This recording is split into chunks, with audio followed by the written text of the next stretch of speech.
as part of housekeeping, Rebecca mentioned, but I'll say it again because it's important. We would ask that everybody stays on mute. That's the bottom left-hand corner of your Zoom window if it's open at this time. Secondarily, if you would like to exchange information, there's a chat box that pops out to the right.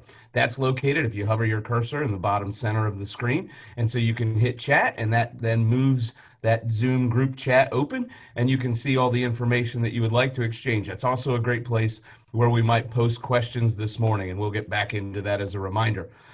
Again, my name's Jason Broder, and I'm the president and CEO of the Seminole County Chamber, and I want to thank you all for joining us. At this time, I'd like to give thanks to our gold sponsor, Mid-Florida Credit Union, as this event wouldn't be possible without them. They were unable to join us this morning, but we greatly appreciate their partnership and continued partnership with us. It's a game-changing time for businesses and revamping product and service offerings, migrating to online transactions, and ensuring employees are empowered to work virtually. As you focus on new opportunities for your business in this new reality, Next Horizon is here to help put digital to work for you. And so one of our other sponsors is Next Horizon. And if you would, Rebecca, please play a little video from them.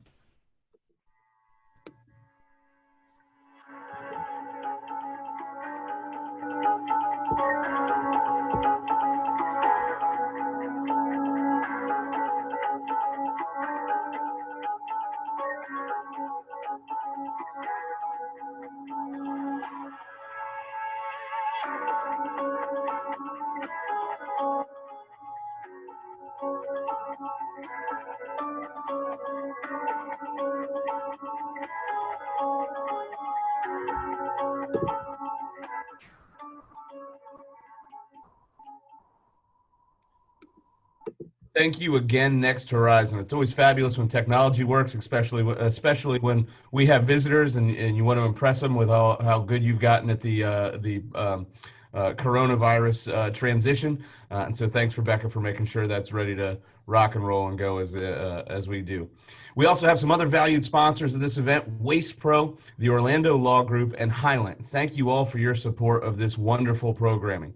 And so, again, as a reminder, please stay on mute unless you have questions at the end. Feel free to ask in the chat box to the side at any time. The format this morning is that Alan's going to interview our guest, but he has some questions. As some occur to you and we have time, we'll try and get to them. But we're going to do our best, in the best way to raise your hand or ask a question is to go ahead and put them out in that chat box.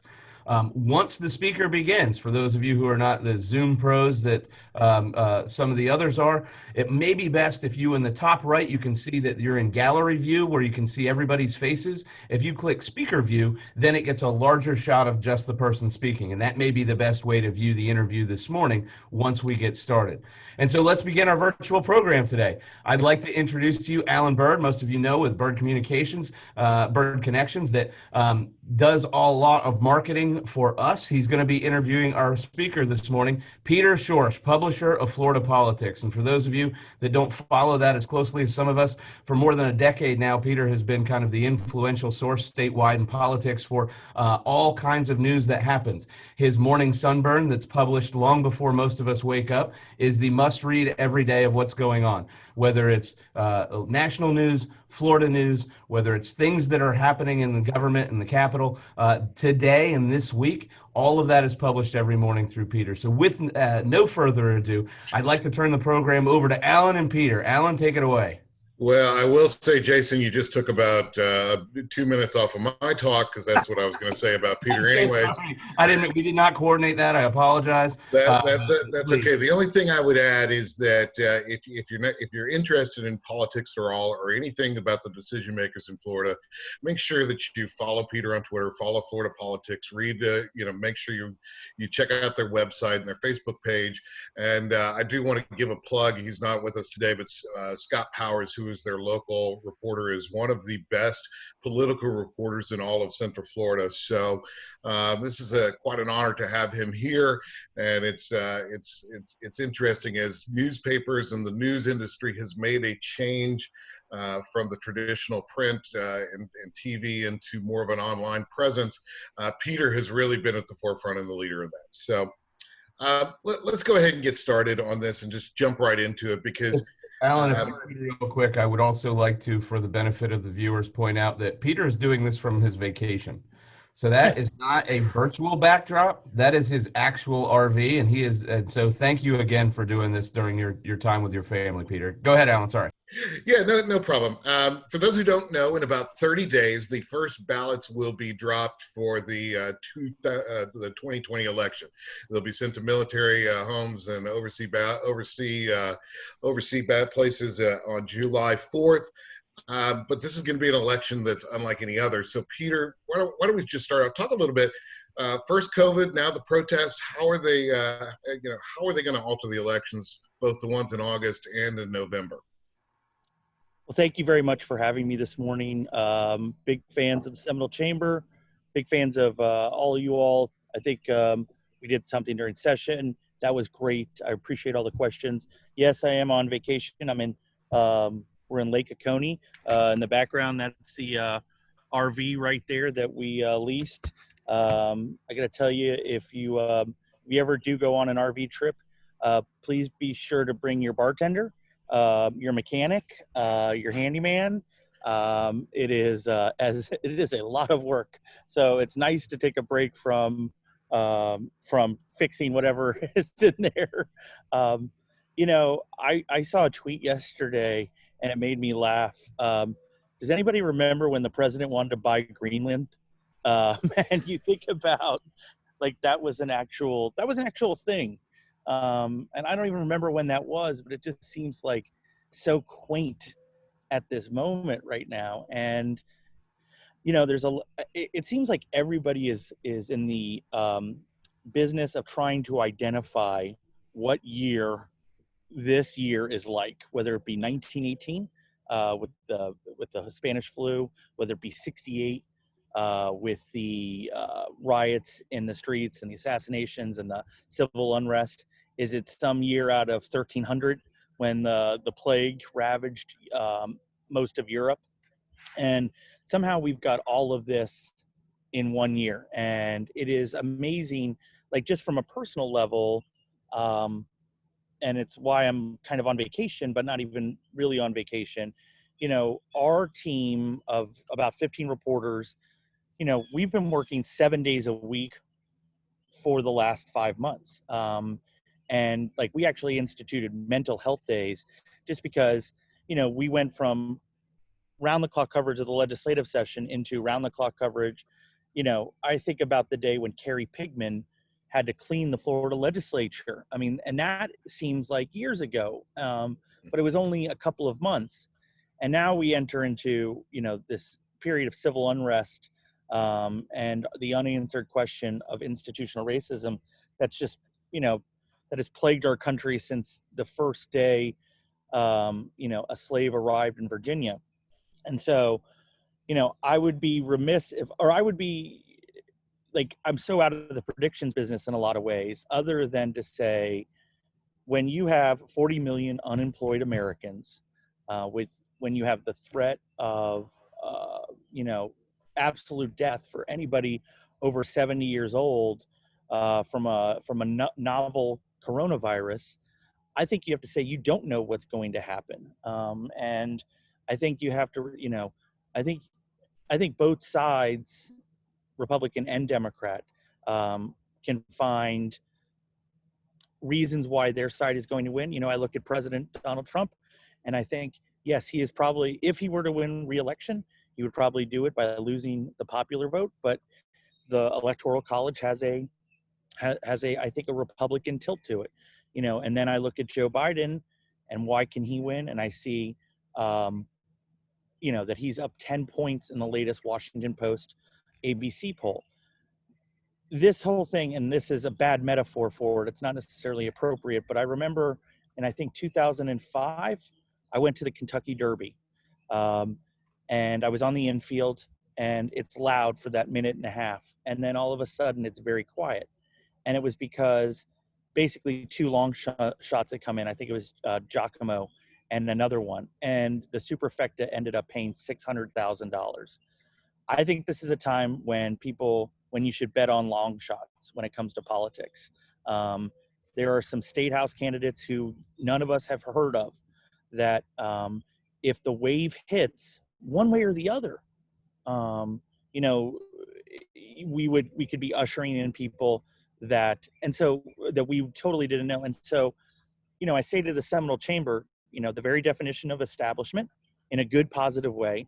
If there's any time when you know, maybe take a second look at that long shot state house candidate, county commission candidate, et cetera, I think it's going to be this year because everything's so up in the air. Well, and that's I'm going to push back a little bit on that because, you know, what I'll usually often happens, except if unless it's a wave, there may be something to where they hit grassroots or they have some money, but this year there's very little money out there for politics, and there's also very little opportunity to go out there and knock on a lot of doors. Doesn't that tend to lend itself to the incumbents that are there and the ones that already have their name ID? Yeah, you bring up a good point, and you know, there's going to be basically this cash crunch on all of these campaigns.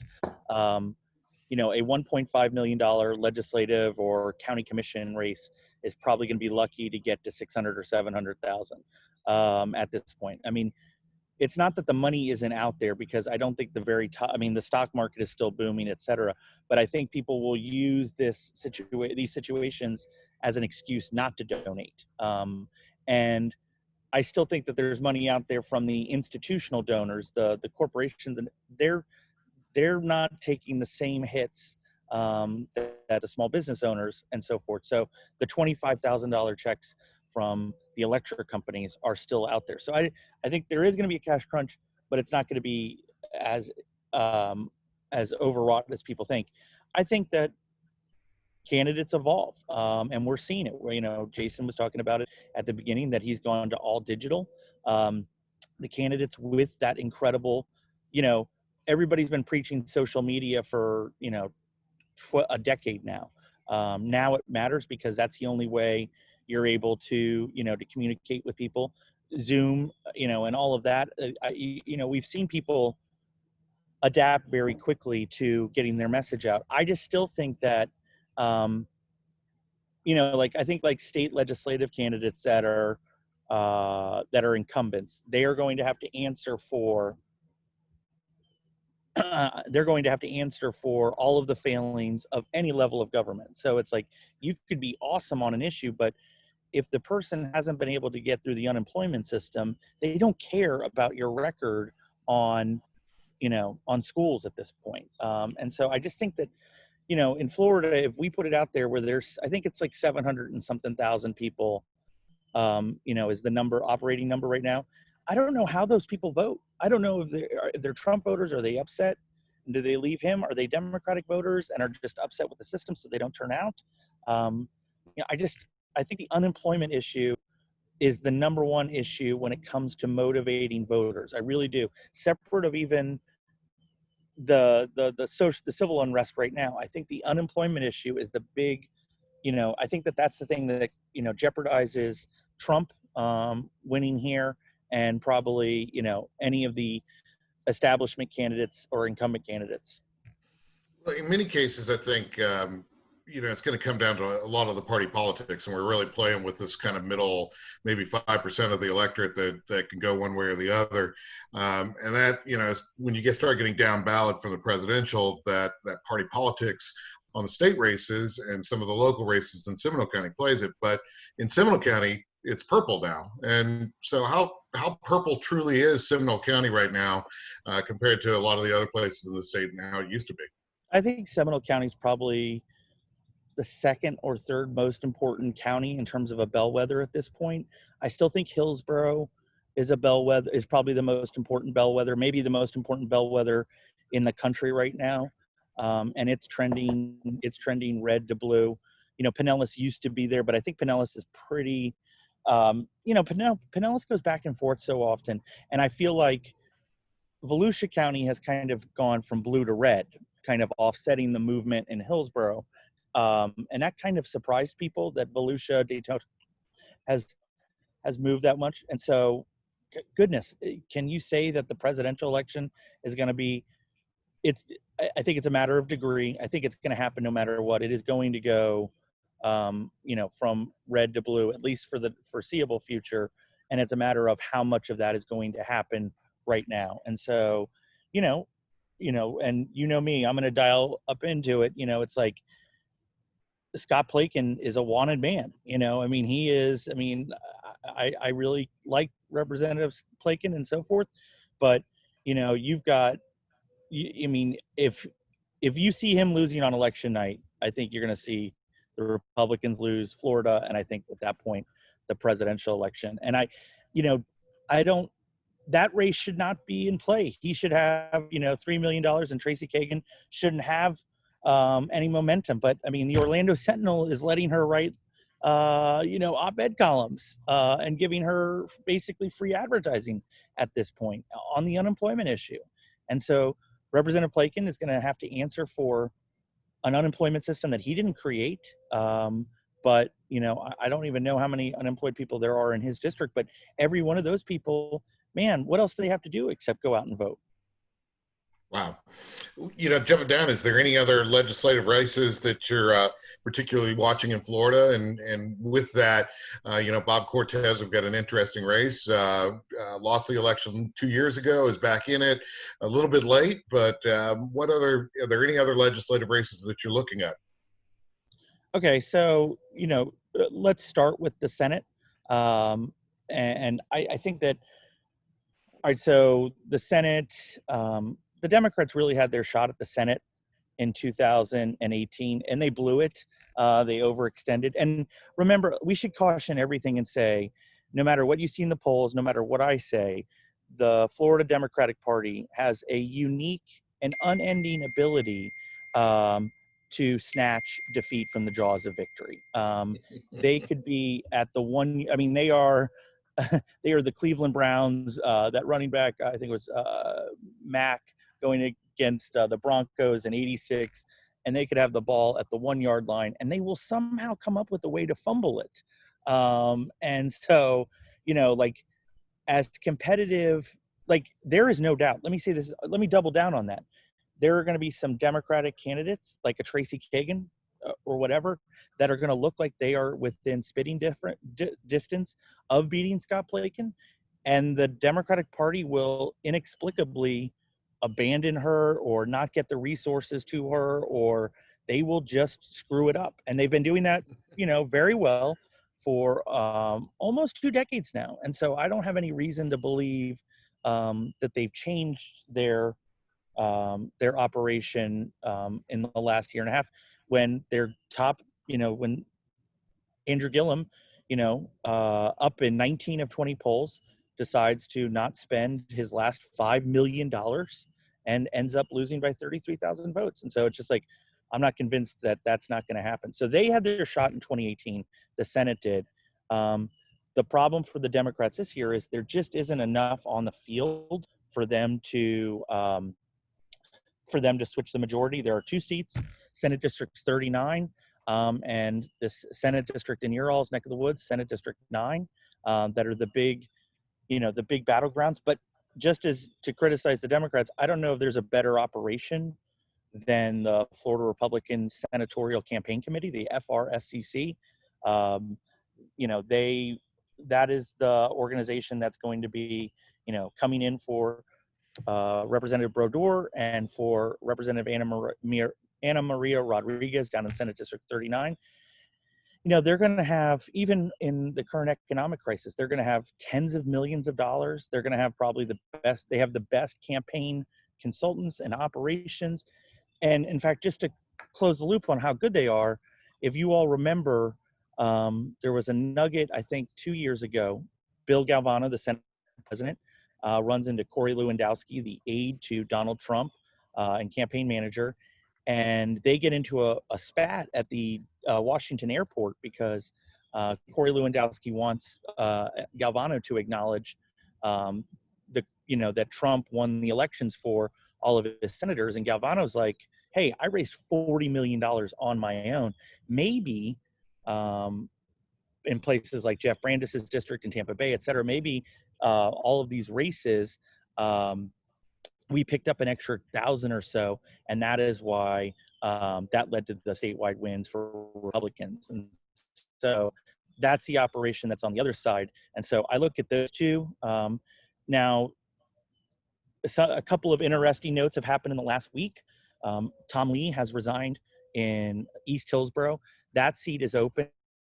You know, I think that that's fool's gold for Democrats. The voter registration is 5247, but if you're from East Hillsborough, you know that those numbers are actually, it is a lot more red meat than those numbers reflect. But the Democrats may put in a candidate there and go against Danny Burgess, who is the preferred candidate of incoming Senate President Wilton Simpson. And the Republicans have expanded the map. They are now going after State Senator Jose Javier Rodriguez in Senate District 37. They've got a candidate that they think is credible there now, and so they're gonna force the Democrats to spend money there, so that they can't put it into, for Patricia Sigmund and Javier Fernandez. And so there's those four races there. You all have just, a slew of great House races. um, you know, HG's 28, 29, 30. Those are all going to be battleground races. I will say again, you've got a really smart operation on the Republican side. Chris Sproul's incoming speaker, Matt Ball, who's kind of his chief of staff. Those folks have done really well. Yes, Bob Cortez is in. I still think Bob's a little bit of the underdog there against Representative Goff Marcel. But he is a charismatic candidate, and he's a good guy. I feel like an incumbent Democrat House member is going to be tough to beat with the amount of criticism that's going to be headed towards the DeSantis-Trump way.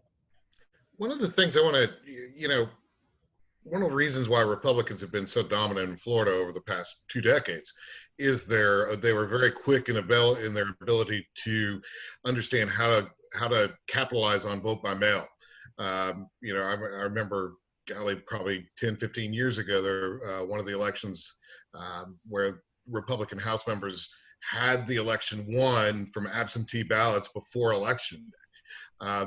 But we're getting all this messaging from the top, from Trump, that vote by mail is filled with fraud.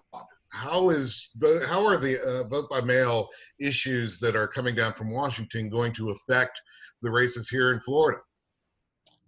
Thank you for the note, by the way, Doug Pruzek, on Ernest Biner, Cleveland Brown fan. I don't know what side he's either a football fan or maybe he is the only thing who has lost more than the Florida Democrats, a Cleveland Browns fan. All right. So the vote by mail situation is such a crazy dilemma here. All right. So the Republican Party of Florida built its super majorities on vote by mail. I got started in 98, and I remember, we were literally, there was a cockamamie scheme. I don't think you could get away with it now.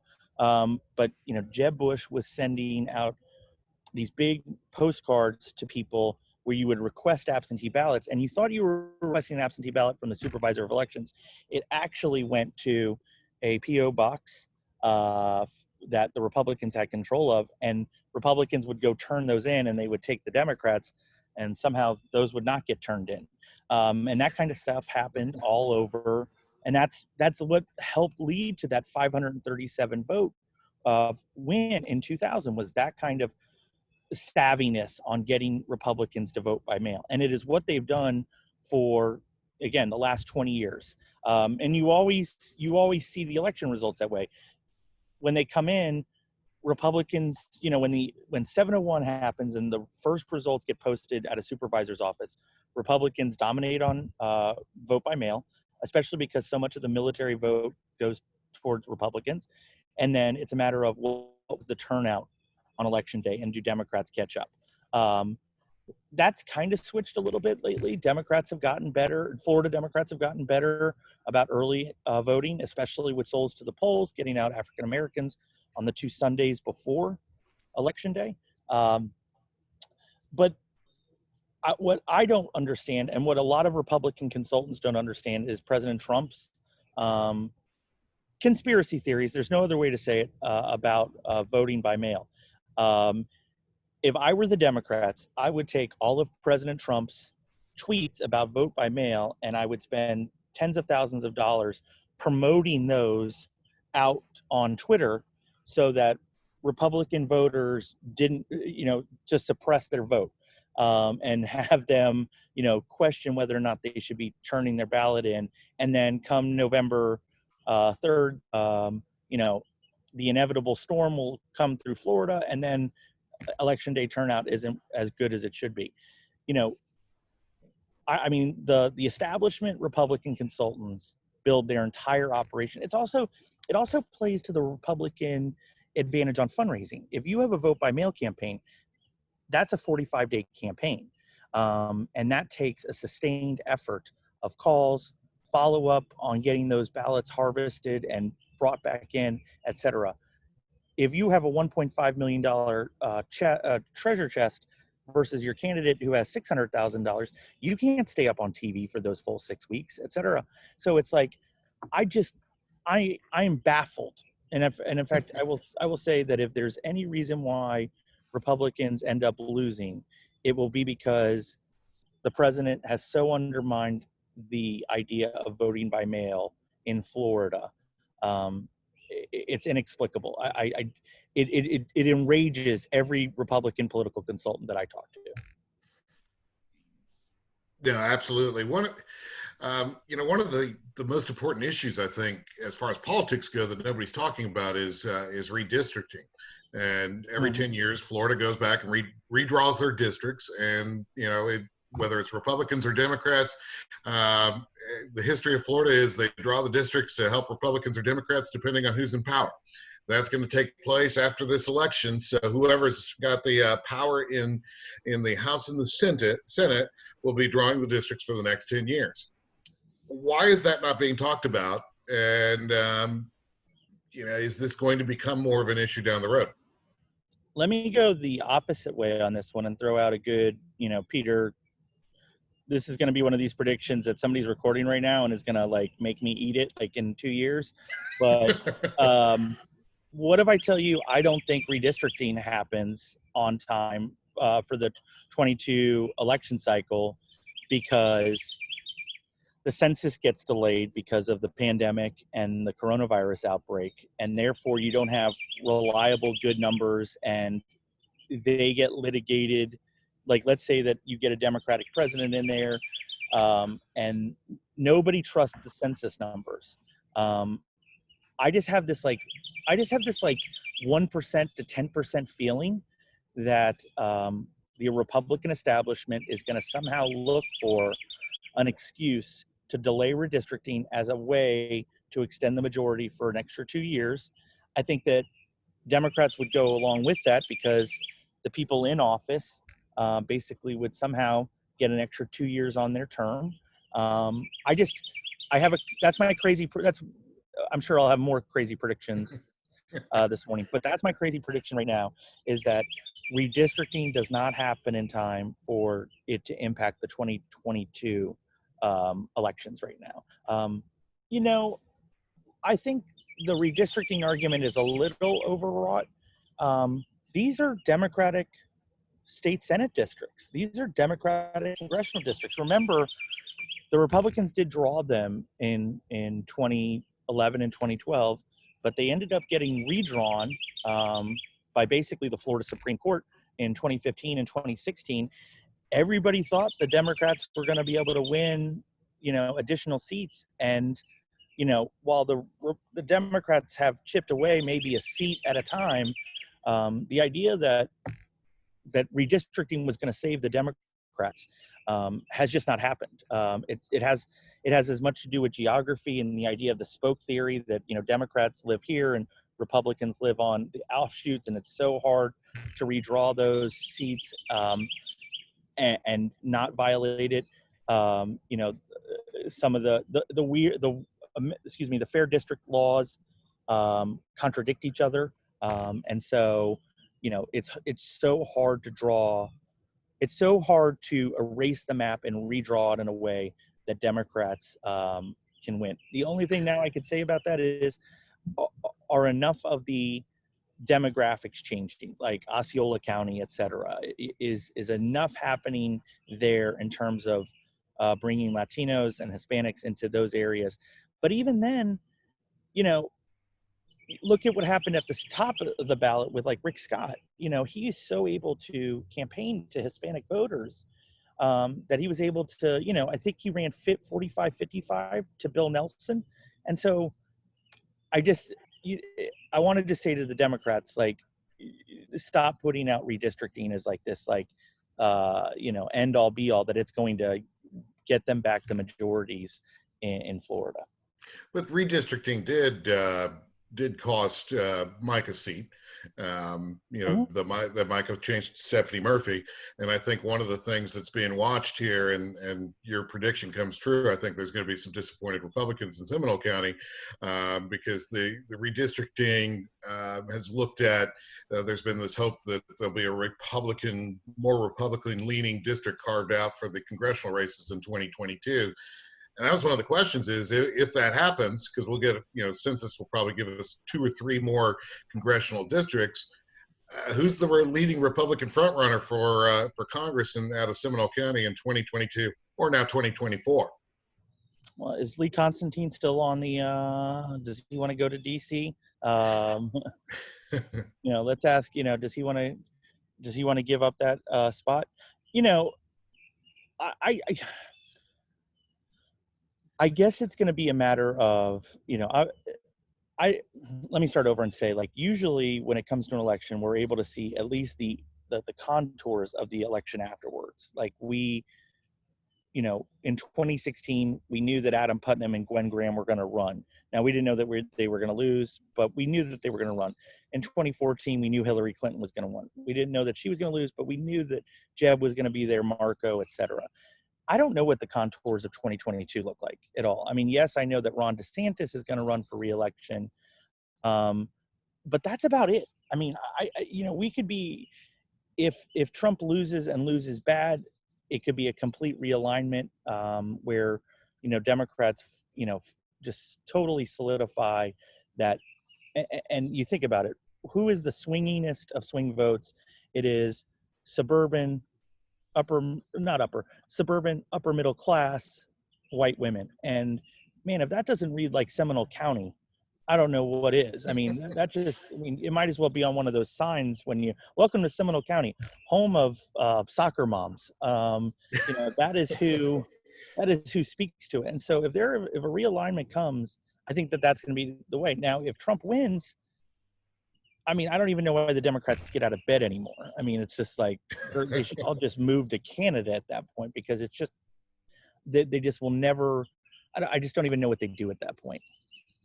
Is there anybody that's going to beat Stephanie Murphy? Do they have a chance? We've got 3 or 4 Republicans in that race against her. Yeah. Anyone? Yeah. So no, but it seems like a good quality field. I've followed Scott Powers reporting on it. Quite honestly, and it's been I feel like I was struck by a couple. I think that there's a Chinese American, the first Chinese American running. I don't remember the name. I didn't drill down on that, but it just seems like in any other district, it would be like, oh wow, we've got some good candidates over here. But I think Stephanie Murphy is safe. I think one of the things we have to look at is, you know, at this point, is who gets to run for Val Deming's seat. You know, when she's picked to run for vice president under the Biden ticket. I mean, as a betting man right now, I mean, she checks off every single box and then some. I mean, you just keep going. And so I think Val Demings is actually the front runner even over Kamala Harris at this point. I mean, Biden has to pick an African American female at this point. It's Kamala Harris, the mayor of Georgia, Stephanie, not Stephanie. Who am I thinking of? Stacey, and then Val Demings. And I think that Val Demings has the most to offer of all those candidates. For some reason, you saw it during her presidential race, Kamala Harris just isn't able to take off, whereas Val Demings seems like the fighter you kind of want in a vice presidential candidate. And so, I think one of the things that folks in your neck of the woods are going to think about is who's going to have to step up for CD10 after this election cycle. Well, here's an interesting question. I'm going to throw a curveball at you. And by the way, folks, if you have any questions, put them in the chat box now, because we are running a little bit of time low. But this is something a couple of my friends have been talking about, that if Val Demings is picked as vice president, does Jerry Demings go to Washington and resign as mayor, or does he stay in mayor and they live separate, vice president versus the mayor of Orange County? Well, number one rule is I never try to get and this is a life lesson. I never try to get in between somebody's pillows. And so I think that keeps me out of trouble overall. But I think, like, whenever I think about some of these folks, Lenny Curry, Jerry Demings, Buddy Dyer, I think these big municipal level jobs there's so much power in them. Do you really want to go and be one of 435 in DC? Some people want to run for Congress. I get it. And it's a stepping stone to other things. But the idea of giving up great salary, stay at home, and just, you're in charge of law enforcement, you're in charge of conventioneering, et cetera. I think there's a reason why we call Buddy Dyer mayor for life, and I think that, can you be county mayor for life? I don't even know. I guess you're term limited out. Term limited. Yeah, but I would not give up that gig for to be a backbencher in Congress. Well, we'd even wondered whether he would just go up and be first dude. Yeah, now that's a different thing. Would you just hey, you know what? I'm just gonna what's the vice president's residence? It's like it's the actual nice. Yeah, it's gorgeous. Yeah, and so that's not a bad gig. No, absolutely. So, what any local races that here in Central Florida, not just Seminole County, but throughout Central Florida, below the state house level, that's particularly interesting to you? I know I've heard you talk a little bit about the property appraiser in Orange County in the past. Any races that are particularly interesting to you? Let me just answer two ways. No, because I'm on vacation, and that requires a level of drilling down that normally I would be prepared for. But when what happened yesterday, I think and I'm just going to say it because it's from National Lampoon's, the shitter was full. And so, I had to deal with that. And so, but number two, I think it's just going to be so hard for a local candidate to break through at this point. Like, I was reading beforehand that there's some serious tax issues in Clay County and Duval County. They have school tax issues on their ballot, and it's how do you even how do you even campaign for that at this point? Yes, the Orange County property appraiser, because of Rick Singh's he just is so popular and so beloved by some of the institutional powers in Central Florida. That does warrant some interest. But and I'm sure that there's some people right now that are watching that are running for a local office that are going to be discouraged here. But it's it's just so hard right now to just cut through the clutter. This is why, whenever you see the movement to move a municipal election from, March or April into November, this year is the argument against that.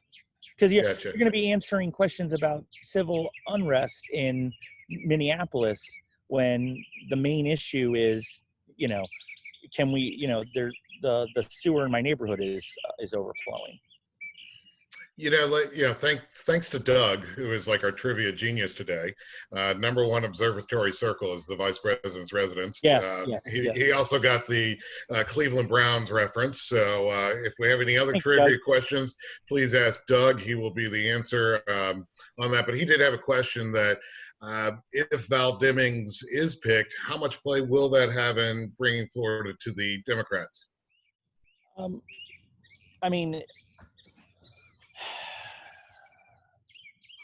everybody always says that these folks, the vice presidential candidate doesn't really do much in terms of moving an individual state or something like that.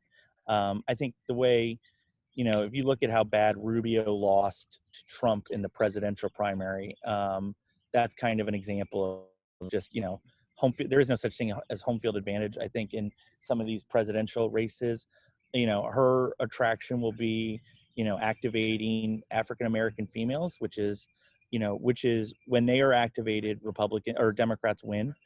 It's not a huge sliver of the electorate, but it is enough of a sliver that it gets moving. I think that what it will do is it will also generate a lot of earned media um, for Biden here. Florida is basically, if the Democrats can take Florida or make it even competitive, and pin Trump down over here, he's going to have real problems. I mean, like, there's a great article today in the New York Times, whether or not, I know people there's some people that don't believe the New York Times or whatever, but if you read what's going on there, and I talked to the pollster, Tony Fabrizio, is Donald Trump's pollster. He's a Florida man. And I believe his analysis, there are states that they did not think that were going to be in play. Ohio, Iowa, Trump crushed in Iowa 4 years ago, and now he's having to go back down there and lock that down. I think Florida, the Republican establishment has done an amazing job keeping Florida from spiraling out of control. Having Joe Gruters in the state party chair, DeSantis kind of, locking down the party operation, not allowing dissent to be fomented, the president making appearances like he did at NASA last week. But, one of the things that Val Demings could do is that it could make Florida feel like it's more in play than it's not. And if that happens and Trump has to come down here and they have to spend an extra, they have to spend time here and not in Iowa and Arizona and Nevada, that could be a problem for them. Let me, there's been a lot of talk on the 2024 presidential election running through Florida as well, with Rick Scott, Ron DeSantis, Matt Gaetz, and Marco Rubio. Which one of those four is going to be the next president? Val Demings. God, it's so funny. This is like this is off top. This is not answering your question, but and this will make some people laugh. It's like, I was talking to people yesterday as I'm driving in on the RV, doing this and listening on my iTunes, trying to knock, like Charlie Crist is back in play. Like Charlie Crist is talking to people about maybe running for governor against DeSantis in 2022. That he might even primary Nikki Fried. He's not worried about it. I was told that he told some prominent Democratic donors that he wasn't worried about that. I kid you not, one of the big rumors from a top level Republican political consultant who I really trust was telling me that DeSantis, may get to one term, and definitely will want to run for president, and will say, hey, you know what, I can't manage the state and do this, and may not run for reelection. I know that that's crazy, but we live in crazy times right now. I think Matt Gaetz is probably, if Trump goes down, Matt Gaetz is going to have, Matt Gaetz has probably got the most writing on this presidential election for anybody not named Don Trump Jr. If the president wins, basically, Matt Gaetz is going to be governor of the Southeast United States in the Trump empire. And if Trump loses, he could end up being out of politics, run out of politics in a couple of years. I think he's in the mix. I think that Rick Scott really wants to run for president. He's got the money and resources. We've seen him, he's airing ads he was airing ads in Iowa. I think he's the most on message. I guess the big question is Rubio. Rubio is just such a conundrum. On one hand, he can just be such a sycophant of the president. And then on the other hand, he can say what he said yesterday and be the one Republican in Florida who is saying, hey, we've really got to examine the root causes of this institutional racism. And so he's got he's got the success with the PPP plan so far. He's got a completely different worldview than some of the other corporatist Republicans, and so I feel like Rubio has got the best shot at 2024 of all the people right now, of all the Florida men that are thinking about running. I would have. I agree with your analysis on Matt Gaetz, but he's probably the one I think that people would be surprised to know, because I always look at the presidential election as being beer and chicken wings. Who do you want to have beer and chicken wings with? And out of those four, probably Matt Gaetz is the most exciting. I see Matt Gaetz loves chicken wings. I mean, he loves chicken. Exactly. Hey, one other clarification on the mail-in ballots, and this is an interesting kind of, and I don't know whether folks are splitting this, but somebody had a question, is really the issue that we're talking about here, requesting a mail ballot versus the mass mailing out of ballots? Well, to be honest, I think it is the mass mailing of ballots. I will say I am surprised it hasn't happened yet. Like, I can't believe that we put that many ballots out onto the street and they aren't harvested. Especially in it would take like 2 or 3 rogue nursing home administrators, which are, by the way, locked down right now and will probably be locked down in November. They could gather up, several hundred votes. And in Florida, that matters. Imagine if you're the nursing home director in some Broward, ALF with, 1,000 or 2,000 votes. I know I sound as conspiratorial as maybe the president, but I'm kind of surprised it hasn't happened yet. I don't think that, that's what, when you put that many ballots out onto the street, hundreds of thousands of them, I just don't get it. I don't get why there's not a more concerted effort to get them back in also. Why there isn't more data targeting towards getting those people in, and better, we should be accounting for each one of those ballots. It's very hard. There should be a public database of where, these ballots went out. And it should be accessible, I should say. You can go and request this information if you're a candidate. But if the ballots are out, I think that should be a public document that we can see. And maybe if we all kind of held each other accountable and crowdsourced, hey, Alan, I saw you got your ballot out on the street. Are you going to return it this week? And you're like, oh, wait, I didn't get a ballot. So I don't know. I feel like I'm not I've written several times, as much as I probably make money off of a longer extended period, I like the idea of an election day or even an election couple of days. I don't like the voting by mail.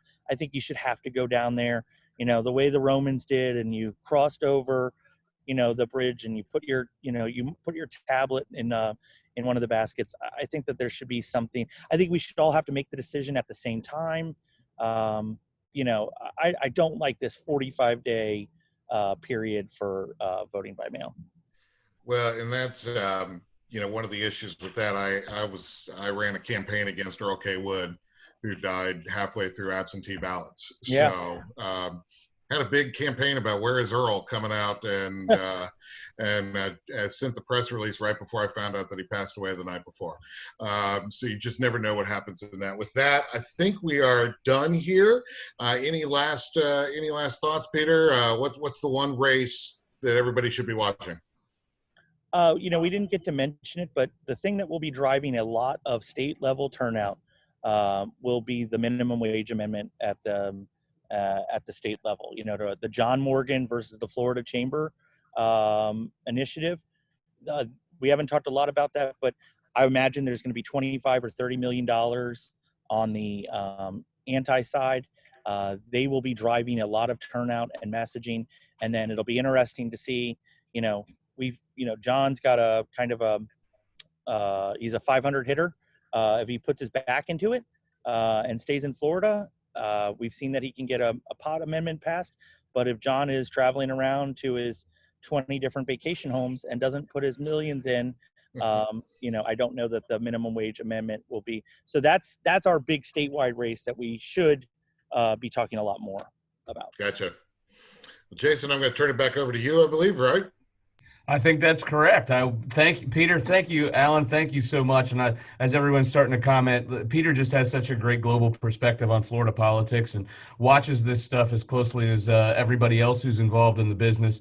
And outside of the Val Demings thing, I couldn't agree more with everything that he said this morning, including that Matt Gaetz likes chicken wings. I can vouch for that. Yeah, and so very much for the program this morning. This has been spectacular. I'll close it up now. If you're not a member yet, please reach out to Christy O'Leary. You heard from her and her dog Chalupo at the beginning of this. Jessica is going to put her email address in the chat box, so those of you that aren't members yet can just contact her. Be sure to follow our chamber calendar for other upcoming virtual events. Again, Jessica will put that link in there. Some of the events that we have coming up this month are going to be our virtual business after hours on June 11th, hosted by Orlando Health. That link will be put up in the chat box. We have our virtual annual meeting and live raffle on June 18th, and so we're going to do this a little bit different. But you'll remember our annual meeting is where we vote on our slate of directors, we announce the ambassador of the year, and we're going to give away some of those great prizes again. So be sure to get your raffle tickets and reach out to Jessica if you have any questions. jpeters@seminolebusiness.org. You can see that link in the chat box.